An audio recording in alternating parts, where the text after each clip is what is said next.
21st century, no one has proven where UFOs come from and just what it is they want. If cave paintings, biblical accounts, and Renaissance artworks can be taken at face value, the guessing game has actually gone on for thousands of years. But some investigators have advanced a fresh theory to explain UFOs. Simply put, they are not objects from outer space, but a whole spectrum of luminous phenomena that originate within the core of the Earth itself. The Earth is a massively complex laboratory. There are an infinite number of forces that are interacting, and we really don't understand those as yet in any great depth.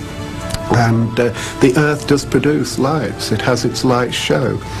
And I think they're older than the human race. They belong to the very body of the Earth. Among these exotic natural wonders are earthquake lights and ball lightning.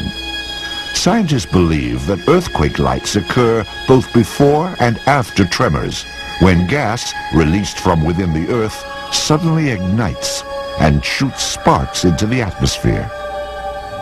Ball lightning is believed to be an accumulation of static electricity that not only becomes visible, but is also capable of moving in the air and along hard surfaces. To those who have studied UFOs, however, even the most spectacular natural phenomenon can only explain a few unidentified flying objects.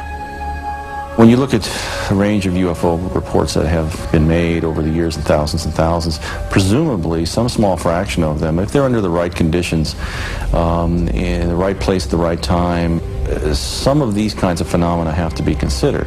But by and large, from what I've read and what I've seen, they don't really fit. In this ongoing debate, another type of naturally occurring luminous display is often cited to explain UFOs. They are known as Earth lights. The characteristics that probably distinguish Earth lights from earthquake lights or ball lightning are that they tend to last for longer. And they often haunt particular areas like a valley, like a mountain. In China, for example, Mount Wutai Shan and Mount Omai, there are temples that have been built specifically because light phenomena occur there. And the people who built the temples thought these lights were an expression of the Dharma. But that indicates to you how long lights were seen in that area, centuries. Despite such ancient traditions, no one can explain exactly how Earth lights are created. We are testing theories, and one of the strongest contenders is that tectonic stresses in the Earth through the Earth's geology, not necessarily related actually to an earthquake, though it can be, that these stresses produce tremendous force fields, and that through whatever mechanisms we don't really understand yet, plasmas are produced. Proponents of this naturalistic theory suggest that plasmas, luminous clusters of charged particles, explain even the most well-known UFO sightings. And I should also say, if we go back to Kenneth Arnold's flight over the Cascade Mountains, he saw 9 objects of light. And at that time, the Cascade Mountains, which we know are tectonically volatile, they were building up to their largest earthquake ever recorded at that time. On April 4th, 1949, Seattle, Washington crumbled under the impact of that earthquake. However, it hit more than 18 months after Kenneth Arnold's sighting. Could there have been a link? Sounds good. Yes, luminous phenomena produced by earthquakes. Yes, people see sometimes luminous phenomena around flying saucers. Fine, that doesn't make a cause and effect connection at all. Yet according to the Earth lights theory, masses of plasma do exhibit some of the distinctive qualities of UFOs. The interesting thing about these plasmas is that at night they will shine. They will be your lights in the sky.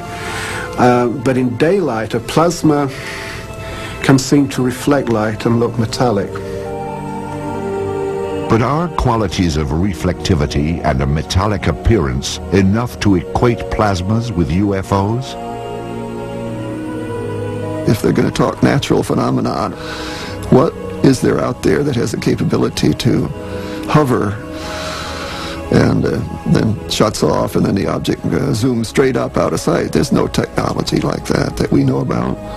And there's certainly no natural phenomenon that does this kind of thing. This ain't nothing that we're familiar with. This is something very strange. In order to be mistaken for UFOs, these natural Earth-like plasmas would have to display some extraordinary capabilities, like those witnessed in 1980 at Bentwaters Air Base, or in 1967 near the Canadian town of Shag Harbor.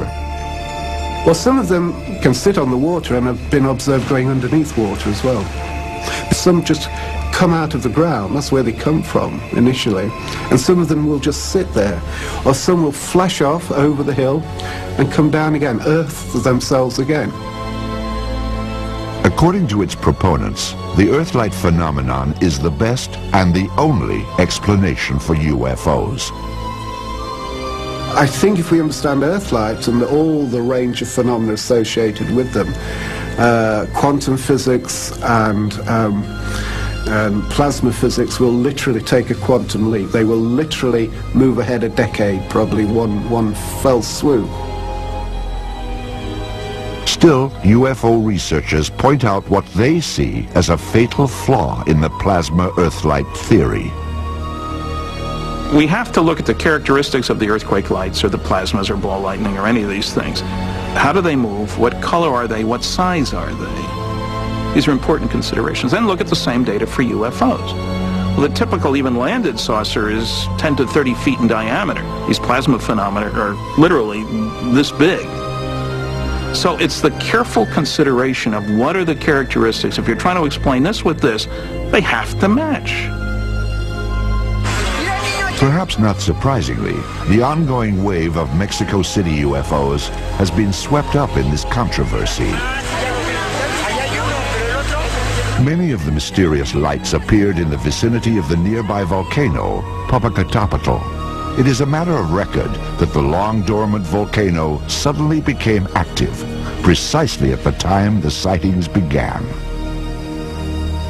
During a research trip to Mexico in August of 1999, Paul Devereaux visited the ancient city of Teotihuacan, some 50 miles from the volcano, and theorized about the connection. This place is very active and volatile in a tectonic fashion. And what we found that these earth lights do frequent areas where there are active surface tectonic geological faults. And this is a prime location for that phenomenon to occur. And I think is one of the elements bound up into the whole Mexican UFO wave. The questions of whether UFOs are real or if life exists elsewhere in the universe may not be resolved by earthbound debate. There is, however, another approach. Build a rocket, blast off, and see for ourselves.